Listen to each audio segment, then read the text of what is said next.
warahmatullahi wabarakatuh. Baik-baik saja Bapak Ibu. Alhamdulillah ya. Mari kita mulai. Bismillahirrahmanirrahim. Ada pertanyaan dari brosurnya Ustaz? Masih di halaman 2, masuk ke 3, surat Nuh ayat 5 sampai 9.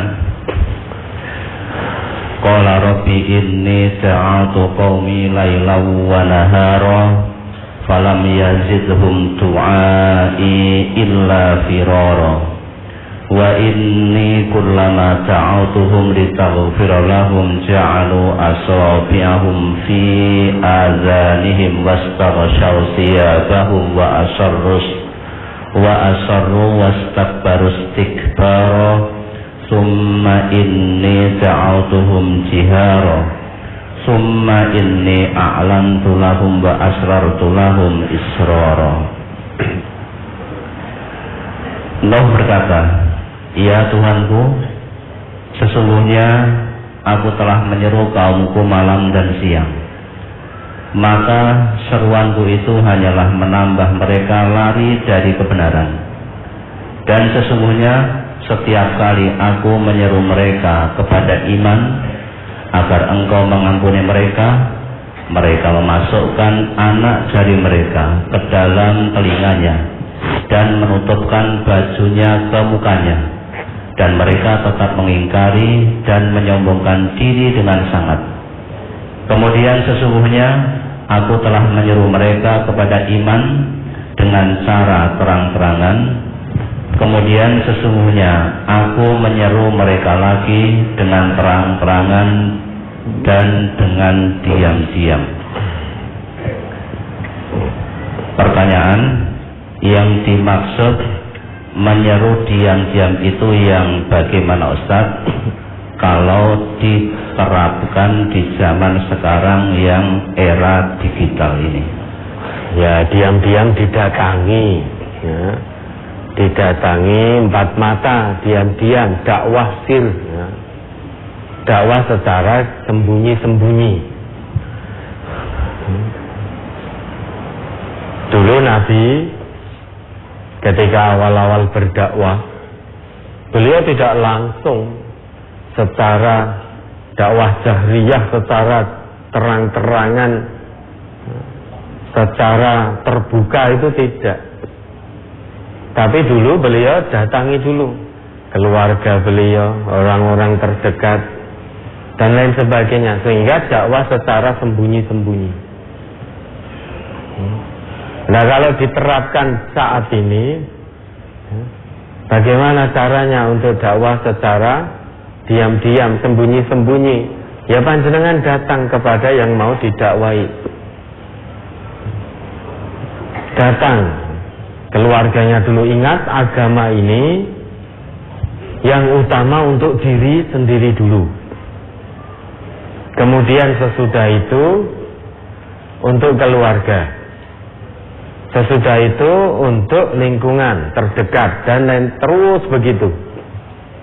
Nah, saat ini alhamdulillah Islam sudah sangat sempurna, sehingga tidak perlu diam-diam lagi.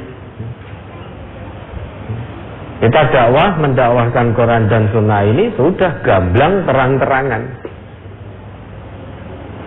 Kecuali nanti jika panjenengan berada di satu negeri, ya, di situ belum ada Islamnya, jangan dakwah secara sembunyi-sembunyi dulu. Kalau langsung terang-terangan, apa yang terjadi? Dakwah belum tersebar, jangan sudah tidak tahu di mana. Bahkan dulu Nabi itu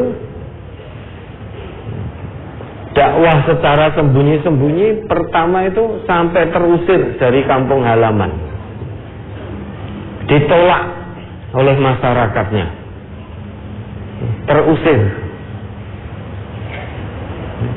Maka dakwah sembunyi-sembunyi, kalau perlu dibutuhkan hijrah.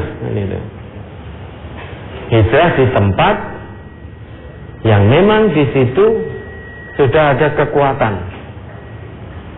Hijrah bukan sebagai pengecut terus berhenti dakwah, bukan.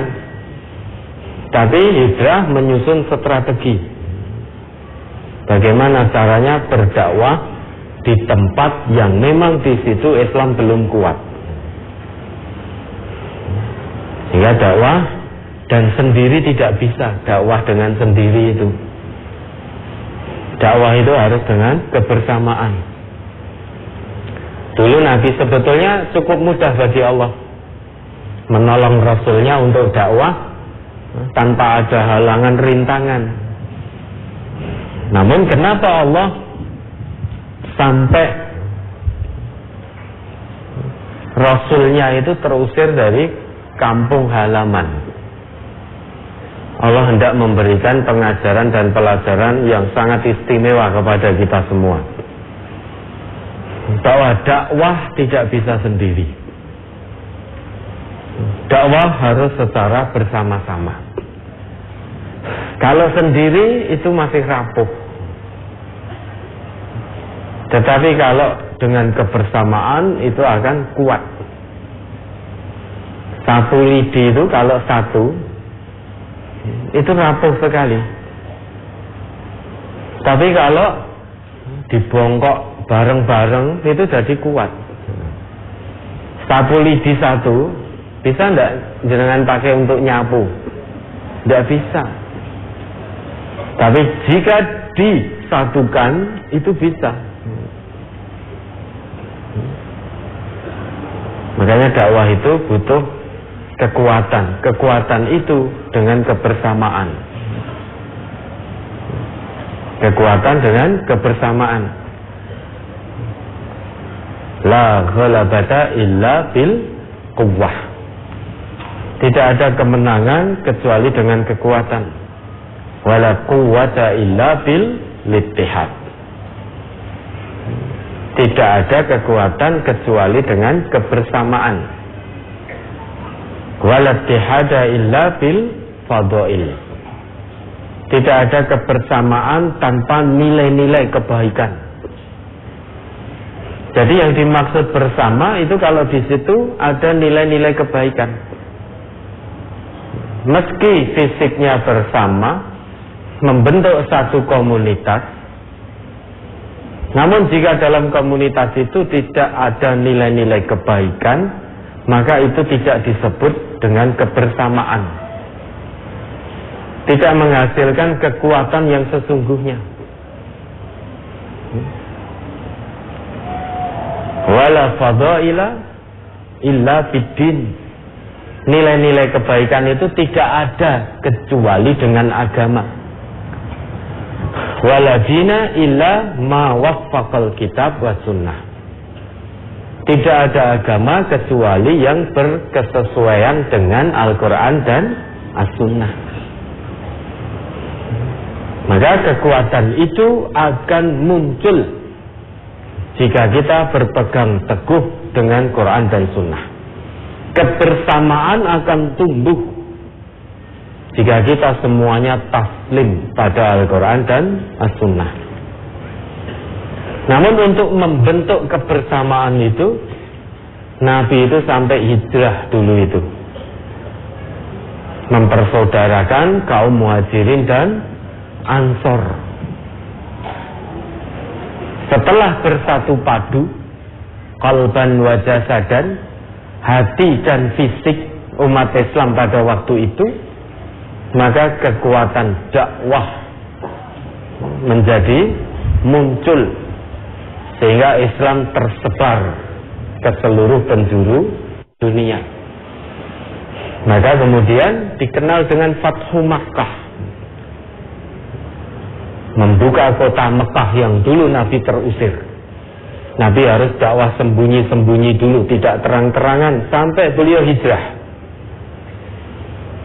Begitu kekuatan terwujud atas izin dan ridha Allah melalui kebersamaan hati dan fisik umat Islam, maka cahaya Al-Quran terpancar ke seluruh penjuru negeri sehingga Fathu Makkah.